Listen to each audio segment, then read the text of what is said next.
আসসালামু আলাইকুম রহমতুল্লাহি তাআলা বারাকাতুহু। সবাই কেমন আছো? আশা করি ভালো আছো।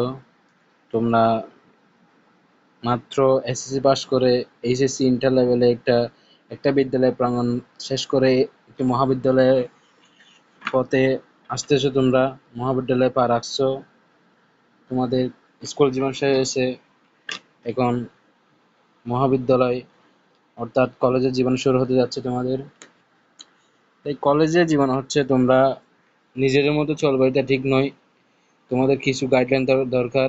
কলেজের হচ্ছে অল্প সময়ের মধ্যে তোমরা তোমাদের অনেক কিছু করতে হবে।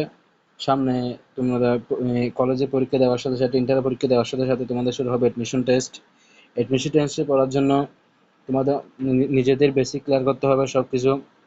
যেহেতু তোমরা কমার্সের স্টুডেন্ট, আমি একজন কমার্সের স্টুডেন্ট, আমি হচ্ছে বর্তমান গভর্নমেন্ট কমার্স কলেজের একজন শিক্ষার্থী। আমিও তোমাদের মতো এসএসসি পাস করে একটা ভালো রেজাল্ট করে কলেজে উঠছি। কলেজে উঠি, স্যারদের বিভিন্ন গাইডলাইন অনুসরণ করি। আমার ছোট হিসেবে তোমাদের কাছে একটা অনুরোধ রাখবো হচ্ছে, তোমরা অনেকগুলো প্রকাশনী দেখবা, অনেকগুলো বইয়ের প্রকাশনী দেখবা।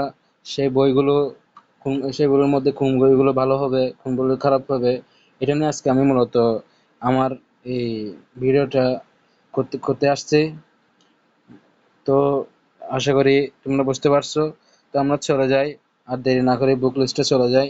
তোমাদের কোন বইগুলো লাগবে সেগুলো নিয়ে আজকে একটু কথা বলবো। চলো। প্রথম হচ্ছে বাংলা প্রথম হচ্ছে বোর্ড বই নিবা। কারণ বাংলা প্রথম হচ্ছে সরকার নির্দেশনা একটা বই দেয়, এই অনুসারে তোমরা বোর্ড বইটা নিবা। বাংলা প্রথম বোর্ড বইটা নিবা। বাংলা দ্বিতীয় তোমরা বিভিন্ন ধরনের গাইড অনুসরণ করে বোর্ড বইয়ের পাশাপাশি গাইডও রাখবা। গাইড অনুসরণ করার সাথে সাথে তোমরা বিভিন্ন ধরনের সেখান থেকে কোয়েশ্চেন সলভ করবা। কোয়েশ্চেন সলভ করা তোমরা নিজেই বুঝতে পারবে কোন মানে বোর্ড বই বাংলা প্রথম বোর্ড বই পড়ে কোয়েশ্চেন সলভ করে সেটার মাধ্যমে তুমি নিজের একটা দক্ষতা বাড়াতে পারবা। তারপর হচ্ছে এদিকে আসি আবার ইংরেজি প্রথমেও তোমার বোর্ড বই সেম কথা। ইংরেজি প্রথমে বোর্ড বই একটা বোর্ড নির্দেশনা বই দিবে, ওইটা নিলে চলবে। প্লাস হয় এক বই হিসেবে তোমরা এই সেম গাইডে নিতে পারো। আইসিটিও আইসিটিতে বিভিন্ন ধরনের বই আছে, প্রকাশনা আছে, যেমন তোমার এই মুজিবুর রহমান, মাহবুবুর রহমান। তো এগুলোর থেকে ভালো হচ্ছে বোর্ড বই যেটা আছে ওইটা নিলে ওইখানের মধ্যে হচ্ছে বিভিন্ন এমসিকিউ ভালো করে একটু ইয়ে হয়, কমন পড়ে পরীক্ষাতে। তোমরা এসএসসি পরীক্ষাতে এটা থেকে ভালো করে কমন পড়ে। তোমরা চাইলেও মানে বোর্ড বই নিতে পারো। আইসিটির ক্ষেত্রে বোর্ড বই নিলে ভালো হয়। আমার অনুসরণ থাকবে তোমরা বোর্ড বইটা নাও। তারপর হচ্ছে এদিকে আসি। তারপর হচ্ছে তোমরা গ্রুপ আমরা কমার্সে যখন আমাদের বিভিন্ন গ্রুপ আছে, হিসাব বিজ্ঞান গ্রুপের বই, হিসাব বিজ্ঞান, ব্যবসা সংক্রান্ত ব্যবস্থাপনা, তারপর হচ্ছে ফিনান্স। এগুলোর মধ্যে আহ, তুমি তোমরা তোমরা কোনটা নিবে এটা নিয়ে একটু আমরা আলাপ করব। চলো আমরা দেখি হিসাব বিজ্ঞানে হচ্ছে তোমরা যথাসম্ভব চেষ্টা করবা অক্ষপত্র বইটা নেওয়ার জন্য। কারণ অক্ষপত্র বইটা হচ্ছে এমন একটা বই, এটা তুমি পুরা এসএসসি তে ভালো করে পড়তে পারবা। তাছাড়া এডমিশন টেস্টে এটা থেকে একটু ভালো ব্যাকআপ পাওয়া যায়। কারণ হচ্ছে এই অক্ষপত্র বইগুলোতে হচ্ছে তোমার সব বিষয়ে বিভিন্ন ধরনের নোট নোট দেওয়া থাকে। মানে কোনটা প্রয়োজন, কোনটা বেশি প্রয়োজনীয়, কোনটা তোমার এইচএসসি তে ভালো ভালো রেজাল্ট করার একটা ইয়ে থাকে। তারপর হচ্ছে এডমিশন টেস্টে গিয়ে একটা কোন কোন প্রশ্নগুলো এডমিশন টেস্টে আসে ওইটা নিয়ে আলোচনা করা হয়। তো হিসাব বিজ্ঞান বিভিন্ন প্রকাশন আছে। আমার মতে তুমি অগ্রপত্র মিলাটা ভালো হবে। আবার এদিকে আসো ম্যানেজমেন্টে। ম্যানেজমেন্ট হচ্ছে দুইটা দিক আছে, একটা হচ্ছে খালাকুজ্জামান আর একটা হচ্ছে অক্ষপত্র। এখন তুমি হচ্ছে খালাকুজ্জামান পড়বে না অক্ষপত্র হবে, এটা তুমি নিজের দ্বন্দ্বতে পড়ে যাবা। এর মধ্যে খালাকুজ্জামান হচ্ছে বই হিসেবে সহজে তোমাকে সবগুলো বোঝাই দিবে, মানে কোনগুলা তুমি সহজে বুঝতে পারবা। কিন্তু হচ্ছে কালাকুজ্জামানে এই তথ্যগুলো একটু কম, মানে এগুলোতে তুমি এখানে পড়লে ইন্টার লেভেলে ভালো পাস করবা কিন্তু ঠিক আছে, কিন্তু এডমিশন লেভেলে গিয়ে তুমি একটু বাজি যাবা। এডমিশন হচ্ছে তোমার বেসিক থেকে প্রশ্ন করে। এখন বেসিক আলোচনা কিন্তু তোমার ম্যানেজমেন্ট কালকের যেমন স্যারের বইয়ে নেই। এই জন্য তোমার অনুসরণ করতে হবে অক্ষরপত্র বই। অক্ষরপত্র বই হচ্ছে সবগুলা একদম এ টু জেড ভালো করে থিওরি থেকে বলো সবগুলো নোট আকারে দেওয়া আছে। এগুলো তুমি যদি অক্ষরপত্র যদি নাও, তাহলে তুমি এসএসসি বা ইন্টারেও ভালো করতে পারবা, সাথে সাথে তুমি তোমার অ্যাডমিশন টেস্টেও বা একটা ভালো ব্যাকআপ দিতে পারবা। তো চলো এখন আমরা ফিনান্স ব্যাংকিং নিয়ে কথা বলি। ফিনান্স ব্যাংকিংও অনেক ধরনের প্রকাশনা আছে।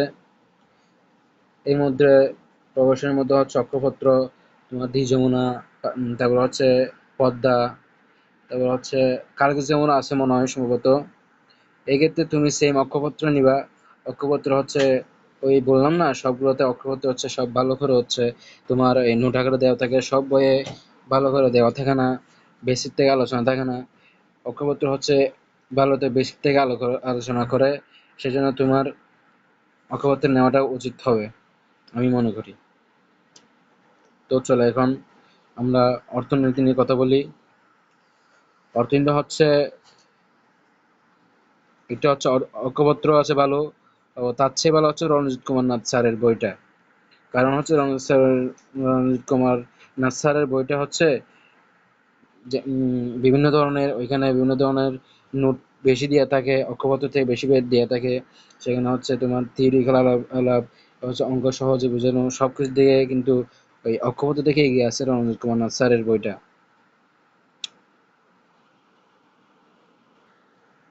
তো অর্থনীতি তোমরা রণজিৎ কুমার নাথ স্যারের বইটাই নিবে, ওইটা থেকে তোমরা ভালো ব্যাকআপ পাবা।